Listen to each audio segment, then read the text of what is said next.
Chris Lynch and Canterbury Mornings. Entertaining, informing and fighting for Canterbury. Weekday mornings on News Talk ZB. So I have to say it's a rather remarkable place because when you've been to the toilet, eventually what you do ends up here at the Bromley Treatment Centre, correct? Yeah, that's right. Flows through the pipes and pump stations and gets treated here before being discharged in the ocean outfall 3 kilometres offshore. It's an interesting job for anybody who must work here. It's also a very smelly job. Yeah, the environment that the guys work in is generally not too bad, so because we have odour containment on the smelly parts of the process, so that means we collect the foul air and pipe it away to special treatment areas, so the working conditions out here aren't too bad. Can I just say, I have never smelt anything so bad. It is just, it stinks all around here. Mark, I'm sorry to say that, but I tell you what, is it wrong to say it actually smells like Thailand a little bit with all the warm, festering sewage that you can smell? Thailand? Yeah, Bangkok. Well, you've really sold Bangkok for me now. I know, but it absolutely stinks. Yeah, so we'll go and look at the first part of the process, which is the screenings room. So this is where the raw wastewater comes in and the gross matter or the larger parts of matter and obstacles gets taken out before it goes into the treatment tanks.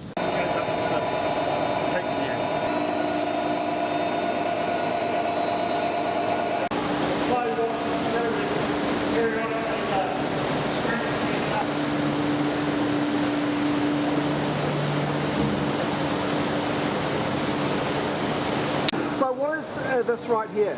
So the screens that you just saw before, this is the material once it's been compressed. So we take the water out of it because this material ends up at Cape Valley landfill and we don't want to truck water.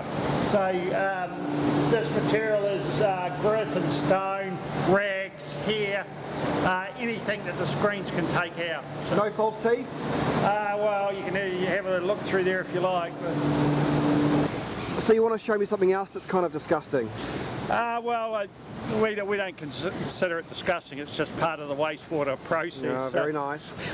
What happens in the with the wastewater from domestic and industrial premises, we get a lot of fats and oils come through as well. And whilst we have bylaws to limit the amount that gets in the sewer, you can see in the tanks down here what look like dumplings. They're actually balls of fat, congealed fat. And that's balls of fat. Yeah, and so those get taken out of the process and put into our digestion process where the fat's broken down to release energy, which is used in the plant to power the plant. This is the second stage of the process, called primary sedimentation. So we take the water that's come from the screening room that we just looked at, comes into these tanks, the organic matter drops and the heavier matter drops to the bottom of these tanks and gets scraped out, and then it forms sludge which gets fed to the digesters for digestion. And so what we're doing from here on through the process is we're separating more and more of the solid material from the liquid material as we go through. So we're cleaning up the water as it goes through.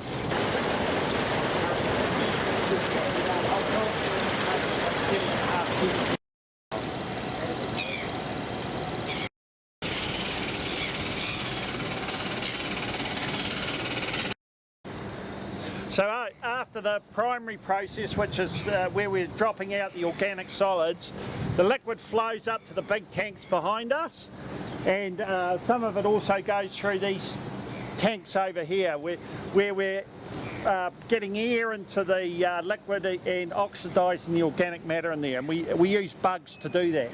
So for the bugs to grow successfully and grow the right sort of bugs, you've got to have food and the right amount of oxygen there. So these processes are about giving those characteristics so that we break down the organic matter, which cleans up the water. So you can see in the tank here the myriad diffusers. So we blow compressed air into these diffusers, and on the tank next door you can see the bubbles rising to the surface. So there's a lot of micro bubbles blowing into the water. The bacteria within the water stream there, they need that oxygen to break down the food in the wastewater. So that's all part of the process of cleaning up the wastewater. So we break down the carbon and compounds in the wastewater, and the bugs thrive, and we keep the ratio of bugs to food under control by the amount of sludge we pump out the tanks.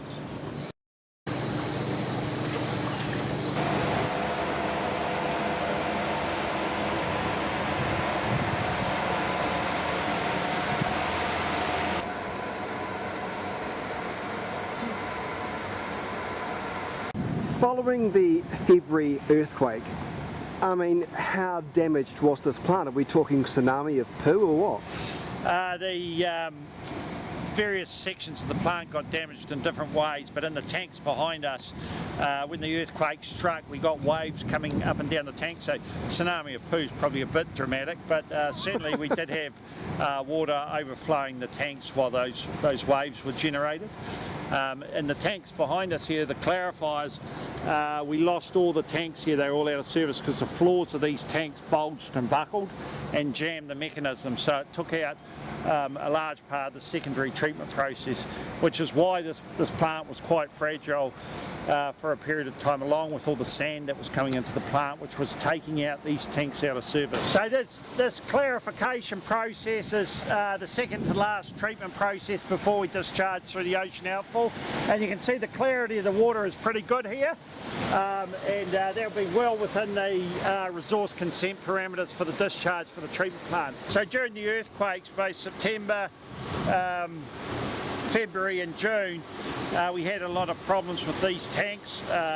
February did a lot of damage, and it took us over a year to get these tanks back in service, or more than a year. And so we had to get one back on as fast as we could. So we had to put divers into the bottom of these tanks to help fix the mechanisms that were jammed on the bottom of the tank. So, you know, it's a pretty difficult job at any time, but you know, when you've got sludge in the bottom of the tanks, these guys are diving in dry suits, trying to free up the mechanism so that we could get them running. So this is the biomass coming from the tanks over there. It whirls up through the centre of the clarifiers. As it spreads out in the tank, it slows down. The little fence around the outside is to make the water slow down so that the biomass sinks to the bottom of the tank. From there, it gets fed back, the microorganisms, which is biomass, gets fed back into the tanks, and some of it gets sent over to the digesters. So we've got to keep the food and the bugs in balance. Yeah, so what you're about to see now is the final stages of what we call the solids handling processes. The solid handling process? Yes. So sounds lovely. We've seen the water being cleaned up, yes. And so as we take the solids out, we put them in the digesters to get the energy out of them, yeah. And then we thicken them up by taking as much water out of them as we can. So when they come from the digesters, it's about 4% solids, 96% water. When it comes out of this building here, it's about 20% solids, 80% water. And then when it comes out of the drying plant next door, it's about 93% solids, 7% water. And the material pressed down and the water runs out through here and the solids. So the final stage of the solids handling is that we take the biomass from the thickening process, and then we feed it into the dryer. In the dryer it goes into what's like a big oven, and heat's put into that oven. It evaporates the moisture out of that, and then we get a dry pelletised product at the end of that. So this is the final product out of the drying process. So this material What are you doing? What is that? This material is sterile. It's been through a heat process which sterilises the product, so there's no bugs in this. Mm-hmm. And this product gets used for mine site rehabilitation on the West Coast.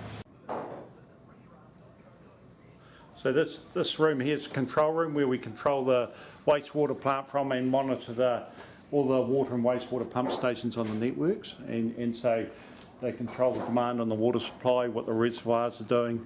And this is really the nerve centre from where we respond in incidents. So very busy place and stressful environment during the earthquakes. And contractors are also sort of controlled out of here. And this is manned 24 hours a day, 7 days a week.